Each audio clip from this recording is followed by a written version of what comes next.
दोस्तों बहुत बहुत स्वागत है आप सभी का एक बार फिर से। जी हाँ दोस्तों, आज पूरे दिन की कई महत्वपूर्ण और बड़ी खबरें निकलकर सामने आ रही हैं। जानेंगे सभी खबरों को विस्तार से। तो दोस्तों, खबरों में आगे बढ़ने से पहले वीडियो को एक प्यार भरा लाइक जरूर कर दें और ताजा खबरों को जानने के लिए चैनल को सब्सक्राइब भी जरूर कर लें। तो देखते हैं पहली बड़ी खबर क्या निकल कर आ रही है। दोस्तों, आज की पहली बड़ी खबर निकल कर आ रही है जो कि किसान आंदोलन को लेकर है। जी आपको बताते कि किसान नेताओं ने कहा सरकार जिद छोड़े, जब तक कानून रद्द नहीं होंगे हम नहीं जाएंगे। जी हम बात कर रहे हैं कि जनवरी की कड़ाकी ठंड में कृषि कानूनों के खिलाफ दिल्ली की सीमाओं पर आज भी किसानों का विरोध प्रदर्शन जस का तस जारी है। सोमवार यानी 4 जनवरी को सरकार और किसान संगठनों के बीच एक बार फिर बैठक हुई। बैठक से पहले रविवार को किसान नेताओं ने प्रेस कॉन्फ्रेंस कर सरकार से उनकी मांगों को मानने की अपील की है। इसके अलावा किसान ने ऐलान किया है कि 13 जनवरी 2021 को कृषि कानूनों की कॉपियां जलाकर लोहड़ी का त्योहार मनाया जाएगा। जी आपको बता दें कि जिस वक्त सिंह सीमा पर सरकार के साथ बैठक से ठीक पहले किसान नेता ओंकार सिंह ने कहा कि आज 37वां दिन है, सरकार को अपनी जिद छोड़ देनी चाहिए। जब तक कानूनों को वापस नहीं लिया जाता हम वापस नहीं जाएंगे। ये निराशाजनक है कि किसान अपनी जान गंवा रहे हैं। कई किसान बहादुरी से ठंड का सामना कर रहे हैं, फिर भी सरकार इसे गंभीरता से नहीं ले रही है। और दोस्तों, अगली खबर निकल कर आ रही है। आपको बता दें कि वैक्सीन की मंजूरी पर उठे सवालों को लेकर एम्स निदेशक बोले, कहा साइड इफेक्ट्स दिखने पर दिया जाएगा मुआवजा। जी हम बात कर रहे हैं कि drugs controller general of India DCGI के भारत में सीरम इंस्टीट्यूट की वैक्सीन कोविशील्ड और भारत बायोटेक की वैक्सीन कोवैक्सीन के आपातकाल इस्तेमाल की अंतिम मंजूरी पर उठे सवालों पर एम्स के निदेशक डॉक्टर रणदीप गुलेरिया ने अहम बयान दिया है। आपको बता दें गुलेरिया ने अपने बयान में कहा है कि जिस व्यक्ति को कोवैक्सीन का टीका दिया जाएगा उसमें किसी तरह का साइड इफेक्ट दिखने पर उसे मुआवजा दिया जाएगा। ऐसा क्लिनिकल ट्रायल के समय भी किया गया था। बता दें कि कांग्रेस नेता शशि थरूर ने टीकों की आपात मंजूरी पर सवाल उठाते हुए कहा था कि भारत बायोटेक की वैक्सीन के तीसरे चरण का परीक्षण अभी तक नहीं हुआ है। कोवैक्सीन को समय से पहले मंजूरी देना खतरनाक हो सकता है। और दोस्तों, एक और खबर मैं आपको बता दें जिसमें किसान आंदोलन को लेकर है कि सोनिया गांधी ने मोदी सरकार को बताया अहंकारी। कहा 50 किसानों की मौत पर भी नहीं पसीजा दिल। जी हम बात कर रहे हैं केंद्र सरकार के 3 कृषि कानूनों के खिलाफ पिछले 1 महीने से दिल्ली के अलग अलग बॉर्डर पर किसान संगठनों का विरोध प्रदर्शन जारी है।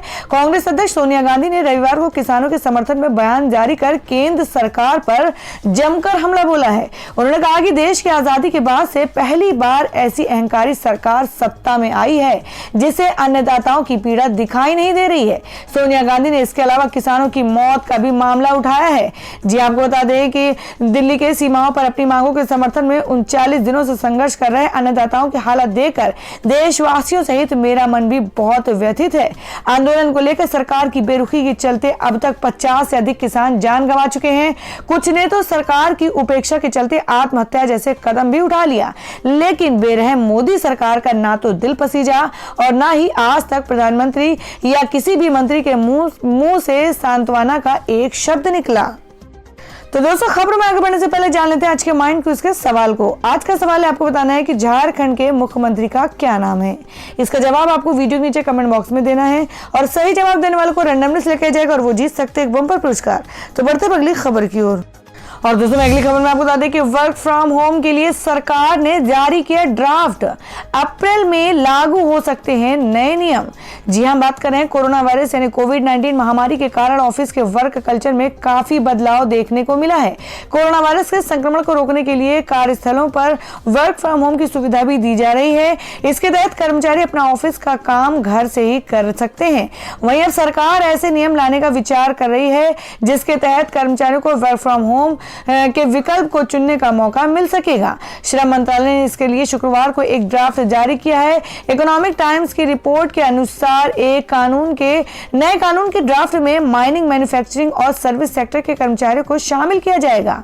आपको बता दें कि IT सेक्टर को मिलेगी सहूलियत। श्रम मंत्रालय के वर्क फ्रॉम होम ड्राफ्ट के अनुसार IT सेक्टर को कई सहूलियत मिल सकती हैं। इस ड्राफ्ट में IT कर्मचारियों को वर्किंग आवर की भी छूट मिल सकती है। श्रम मंत्रालय के अनुसार IT सेक्टर में काम करने वाले कर्मचारियों की सुरक्षा के लिए भी ड्राफ्ट में प्रावधान रखा गया है। श्रम मंत्रालय के अनुसार सर्विस सेक्टर की जरूरत के हिसाब से पहली बार अलग मॉडल तैयार किया गया है। और दोस्तों मैं अगली खबर निकल कर आ रही जो कि उत्तर प्रदेश से है। जी आपको बता दें कि सीएम योगी आदित्यनाथ ने किया बड़ा ऐलान, कहा प्रतियोगी परीक्षाओं के लिए दी जाएगी निःशुल्क कोचिंग। जी आपको बता दें कि सीएम योगी आदित्यनाथ ने रविवार को युवाओं को नए साल की सौगात देते हुए बड़ा ऐलान किया। उन्होंने कहा कि प्रतियोगी परीक्षाओं की तैयारी के लिए छात्रों को निःशुल्क कोचिंग दी जाएगी। पहले चरण में इस सुविधा की शुरुआत मंडल स्तर पर होगी, फिर जिला स्तर पर शुरू की जाएगी। यह ऐलान सीएम योगी आदित्यनाथ ने गोरखपुर में जनसभा को संबोधित करते हुए किया। सीएम ने कहा कि कोचिंग कार्यक्रम को सफल बनाने के लिए जल्द नया सॉफ्टवेयर लाया जाएगा। योजनाओं की शुरुआत भारतीय प्रशासनिक सेवा पुलिस सेवा के लिए कोचिंग से होगी। उसके बाद दूसरे प्रतियोगी परीक्षाओं की कोचिंग शुरू की जाएगी। सीएम योगी ने कहा कि यही नहीं, इंजीनियरिंग, मेडिकल और दूसरे प्रवेश परीक्षाओं के लिए तैयारी निःशुल्क कराई जाएगी ताकि उत्तर प्रदेश के युवा देश की प्रतिष्ठित नौकरियों के लिए खुद को अग्रिम पंक्ति में पाएं। इससे छात्रों का पलायन रुकेगा। सीएम योगी ने कहा कि सरकारें पहले भी थी, लेकिन वो टाइम पास कर रही थी, तब ना किसान संतुष्ट था और ना नौजवान। सपा बसपा के वक्त में उनके गुंडे लोगों के घरों पर कब्जा कर लेते थे। आज कोई गुंडा इस तरह का काम नहीं करेगा, क्योंकि उसे पता है कि धरती का नहीं, दूसरे लोग का रास्ता उसके लिए खुल जाएगा। और दोस्तों मैं अगली खबर निकल कर आ रही है। आपको बता दें कि कोरोना के बीच 2 राज्यों में मिला बर्ड फ्लू वायरस। पक्षियों की मौत के बाद केंद्र ने भी जारी किया अलर्ट। जी आपको बता दें कि पूरा देश कोरोना महामारी से परेशान है। इस बीच राजस्थान और मध्य प्रदेश में बड़ी संख्या में कौवों की मौत हो गई है। इन मौतों के पीछे की वजह बर्ड फ्लू वायरस को बताया जा रहा है। मामले की गंभीरता को देखते हुए केंद्र सरकार भी एक्टिव मोड में आ गई है। साथ ही सभी राज्यों को इसके खतरे को लेकर अलर्ट जारी कर दिया गया है। अब जिन जिन इलाकों में कौवों की मौत हुई है, वहां पर लोगों की भी मॉनिटरिंग की जा रही है ताकि इस वायरस को इंसानों में फैलने से रोका जा सके। बर्ड फ्लू पहले भी कई बार भारत में कहर बरपा चुका है। राजस्थान के प्रमुख सचिव कुंजीलाल मीणा ने रविवार को कहा कि जब तक कोटा में 47, झालावाड़ में 100 और 12 में 72 कौवों की मौत हुई है। बूंदी में भी कौवों की मौत की खबर थी, लेकिन जांच में ऐसा कुछ नहीं मिला। मामले की गंभीरता को देखते हुए सभी जरूरी कदम उठाए जा रहे हैं, साथ ही लोगों को जागरूक भी किया जा रहा है। और दोस्तों मैं अगली खबर में आपको बता दें कि असदुद्दीन ओवैसी के दौरे से पश्चिम बंगाल की राजनीति में हलचल। धार्मिक नेता अब्बास सिद्दीकी से मिले। जी हम बात कर रहे हैं कि आगामी पश्चिम बंगाल विधानसभा चुनाव के मद्देनजर राजनीतिक सरगर्मियां तेज हो गई हैं। देश के चुनावी दलों की दिग्गज समय समय पर पश्चिम बंगाल का दौरा कर रहे हैं। बिहार विधानसभा चुनाव में 5 सीटों पर कब्जा करने वाली पार्टी ऑल इंडिया मजलिस इत्तेहादुल मुस्लिमीन के चीफ असदुद्दीन ओवैसी की नजरें अब ममता बनर्जी के गढ़ में है। रविवार को असदुद्दीन ओवैसी ने राज्य का दौरा किया और धार्मिक नेता अब्बास सिद्दीकी से मुलाकात की। आपको बता दें कोलकाता में मीडिया से बात करते हुए AIMIM चीफ असदुद्दीन ओवैसी ने स्पष्ट किया कि उनकी पार्टी आगामी विधानसभा चुनाव में निश्चित रूप से भाग लेगी। बंगाल चुनाव से पहले कोलकाता पहुंचे थे ओवैसी। रविवार 3 जनवरी 2021 जंगीपाड़ा स्थित फुरफुरा दरबार शरीफ गए और अब्बास सिद्दीकी से मुलाकात की। असदुद्दीन ओवैसी के कोलकाता पहुंचते ही राजनीति में हलचल शुरू हो गई है। हालांकि उनकी इस यात्रा को तृणमूल कांग्रेस TMC ने नजरअंदाज करने की कोशिश की है लेकिन ओवैसी की चर्चा चारों ओर है। और दूसरी में अगली खबर निकल कर आ रही है कि टीवी इंडस्ट्री से नहीं मिली मदद, बेटे ने तोड़े सारे रिश्ते। अस्पताल में भर्ती एक्टर का बेटी करा रही है इलाज। जी हाँ आपको बता दें कि हम बात कर रहे हैं फिल्मों और टीवी सीरियल्स के जाने माने एक्टर शिव कुमार वर्मा की। इन्हें आपने कई सीरियल्स में पिता के रोल में देखा होगा। आपको बता दें दिसंबर 2020 के अंत में शिव कुमार की तबीयत काफी बिगड़ गई थी, जिसके बाद उन्हें अस्पताल में भर्ती कराने की नौबत आ गई थी।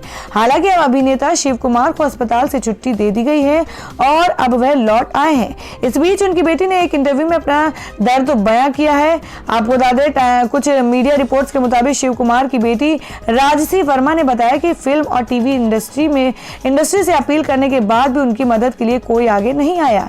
राजसी वर्मा ने कहा, मुझे ये देखकर बहुत दुख हुआ कि पिता के इलाज में मुझे टीवी और बॉलीवुड इंडस्ट्री से कोई मदद नहीं मिली। हम पहले दिन से मदद की अपील कर रहे थे। हालांकि इस बीच कुछ लोगों ने पापा की सेहत पूछने के लिए फोन किया, लेकिन उन्होंने भी मदद के लिए हाथ आगे नहीं बढ़ाया। राजसी ने कहा, पापा का इलाज के लिए मैंने अपनी फिक्स डिपॉजिट को तोड़ा और 5 लाख रुपए का इंतजाम किया। जब पापा वेंटिलेटर पर थे तो मैं काफी घबरा गई थी। ये दिन कैसे बीते मुझे नहीं पता। उन्हें 6 दिन बाद वेंटिलेटर से बाहर लाया गया। टीवी और फिल्म इंडस्ट्री तो दूर, मुझे अपने भाई से भी कोई मदद नहीं मिली। उसने हमसे सारे रिश्ते तोड़ दिए हैं। अब वह अपनी गर्लफ्रेंड के साथ रहता है, इस वजह से उसमें आर्थिक तंगी आई है। और दोस्तों मैं अगली खबर निकल कर आ रही है सौरव गांगुली की हेल्थ को लेकर। जी आपको बता दें कि सौरव गांगुली की हुई है एंजियोप्लास्टी। अब हालात स्थिर, कोरोना रिपोर्ट भी आई है निगेटिव। जी हम बात कर रहे हैं कि बीसीसीआई अध्यक्ष सौरव गांगुली की तबीयत अचानक बिगड़ गई, जिसके बाद उन्हें कोलकाता के वुडलैंड्स अस्पताल में भर्ती कराया गया। अब वो खतरे से बाहर हैं। सौरव गांगुली की एंजियोप्लास्टी की गई है और उनकी तबीयत अब स्थिर है। वहीं सौरव गांगुली की कोविड-19 रिपोर्ट निगेटिव आई है। कोलकाता के वुडलैंड्स अस्पताल में उनका इलाज करने वाले डॉक्टर आफ्ताब खान ने बताया कि सौरव गांगुली की एंजियोप्लास्टी हुई है। उनकी तबीयत अभी स्थिर है। उन पर 24 घंटे नजर रखी जाएगी। वह पूरी तरह से होश में हैं। उनके हार्ट में 2 ब्लॉकेज थे। और दोस्तों मैं अगली खबर में आपको बताती हूँ, फ्लैट में तोड़फोड़ मामले को लेकर महाराष्ट्र सरकार पर भड़की कंगना रनौत। कहा, झूठा प्रचार कर रही महाविनाशकारी सरकार। जी आपको बता दें कि बॉलीवुड एक्ट्रेस कंगना रनौत ने मुंबई के एक सिविल कोर्ट के उस फैसले के खिलाफ हाईकोर्ट जाने का ऐलान किया है, जिसमें उनके 3 फ्लैट्स को एक किए जाने में मर्जर के नियमों के उल्लंघन की बात कही गई है। जी आपको बता दें, एक्ट्रेस ने अपनी ताज़ा सोशल मीडिया पोस्ट में महाराष्ट्र सरकार को आड़े हाथे लेते हुए लिखा है, महाविनाशकारी सरकार का झूठा प्रचार। मैंने किसी फ्लैट को मर्ज नहीं किया। पूरी बिल्डिंग एक ही तरह से बनी है। हर फ्लोर पर एक अपार्टमेंट है। मैंने इसे ऐसे ही खरीदा था। पूरी बिल्डिंग में बीएमसी सिर्फ मुझे प्रताड़ित कर रही है। मैं हायर कोर्ट में लड़ाई लड़ूंगी। और दोस्तों मैं अगली खबर निकल कर आ रही है आपको बता दें, जिसमें बाबा रामदेव बोले, कहा, मैं नहीं लूंगा वैक्सीन, मुझे नहीं होगा कोरोना। जी हम बात कर रहे हैं, बाबा रामदेव ने कहा है कि वैक्सीन में ना तो गाय की चर्बी है और ना ही सुअर की चर्बी है। ये हिंदू मुसलमान का मसला ही नहीं है। ये विशुद्ध रूप से एक वैज्ञानिक रिसर्च का मसला है। इससे किसी भी तरह की मजहबी ताल्लुकात को नहीं जोड़ना चाहिए। दरअसल एक मीडिया रिपोर्ट्स को दिए गए एक साक्षात्कार में बाबा रामदेव से एंकर ने कहा कि मैं तो वैक्सीन लेने वाला नहीं हूं, क्योंकि मुझे इसकी जरूरत नहीं है। बाबा रामदेव ने बातचीत के दौरान कहा कि मैं चैनल पर खुलेआम ऐलान करता हूं कि मैं वैक्सीन का उपयोग नहीं करूंगा, क्योंकि मुझे इसकी आवश्यकता कतई नहीं है। मुझे कोरोना भी नहीं होगा। मैं कई लोगों से मिलता हूं और थोड़े बहुत प्रिकॉशन भी लेता हूं। कोरोना के चाहे कितने भी अवतार आ जाएं, मुझे कुछ नहीं होगा। स्वामी रामदेव का योग अवतार जिंदाबाद। साक्षात्कार के दौरान स्वामी रामदेव से पूछा गया कि कोरोना धीरे धीरे कम हो रहा है, लेकिन इसके नए स्ट्रेन ने तनाव बढ़ाया है, तो क्या आपको लगता है कि कोरोना इस साल की शुरुआत में ही भारत से चला जाएगा? इसके जवाब में रामदेव ने कहा कि अभी 2021 तक आम लोगों को वैक्सीन मिलने की संभावना ना के बराबर है। उन्होंने कहा कि ये वैक्सीन दवा नहीं बल्कि बचाव है। उन्होंने आगे ये नहीं पता है कि वैक्सीन 6 महीने बाद कितने दिनों तक इम्यूनिटी को बरकरार रखेगी, लेकिन योग से इम्यूनिटी हमेशा बरकरार होगी।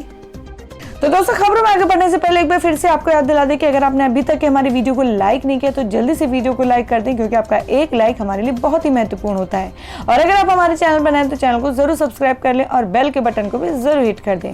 और हमारी पूरी न्यूज को जानने के लिए वीडियो को लास्ट तक जरूर देखें। बढ़ते अगली खबर की ओर।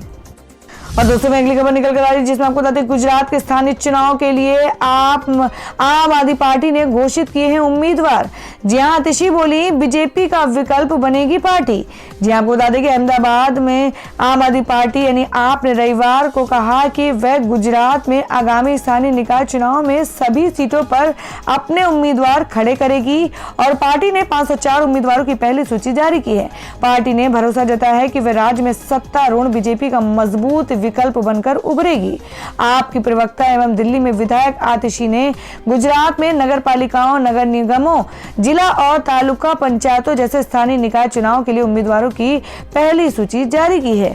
आतिशी ने कहा कि आम आदमी पार्टी राज्य में पहली बार स्थानीय निकाय चुनाव में सभी सीटों पर चुनाव लड़ेगी। इसी के साथ पार्टी बीजेपी के मजबूत विकल्प के रूप में गुजरात की चुनावी राजनीति में प्रवेश करेगी। आम आदमी पार्टी बीजेपी को सत्ता से बाहर करने के लिए काम करेगी। और दोस्तों मैं अगली खबर में जान लेते हैं क्या है देश भर में मौसम के ताजा हालात। जी आपको बता दें कि ठंड से कांपा उत्तर भारत। दिल्ली एनसीआर में बारिश ने बढ़ाई गलन, इन राज्यों में है अलर्ट जारी। जी आपको बता दें कि पूरा उत्तर भारत कड़कड़ाती ठंड में ठिठुर रहा है। देश के दिल यानी दिल्ली में आज सुबह से बारिश हो रही है, जिसने गलन में इजाफा कर लिया है। कल से हो रही बारिश की वजह से आज कोहरा तो दिल्ली में नहीं है, लेकिन सर्दी काफी बढ़ गई है। मालूम हो कि भारतीय मौसम विभाग ने आज के लिए पहले ही बारिश का अलर्ट जारी किया था। विभाग के मुताबिक आज से लेकर अगले 24 घंटे में दिल्ली, राजस्थान, हरियाणा, उत्तर प्रदेश समेत कई राज्यों में बारिश हो सकती है। तो वहीं राजगढ़, अलवर, दौसा, सोनीपत, दादरी, नोएडा, गाजियाबाद, अलीगढ़, बदायूं, मोदीनगर, मथुरा, हाथरस, जिंद, पानीपत, करनाल समेत कई जगहों पर आज तेज बारिश की आशंका है। तो दोस्तों ये थी अब तक की सभी बड़ी खबरों की अपडेट्स। टुडे ब्रेकिंग न्यूज और लेटेस्ट खबरों को देखने के लिए हमारे चैनल को सब्सक्राइब जरूर कर लें, वीडियो को लाइक और शेयर भी जरूर कर दें अपने दोस्तों और रिलेटिव्स के साथ। तो दोस्तों फिर मिलेंगे काम की खबरों और सरकारी योजनाओं की एक और नई वीडियो के साथ। तब तक के लिए धन्यवाद दोस्तों।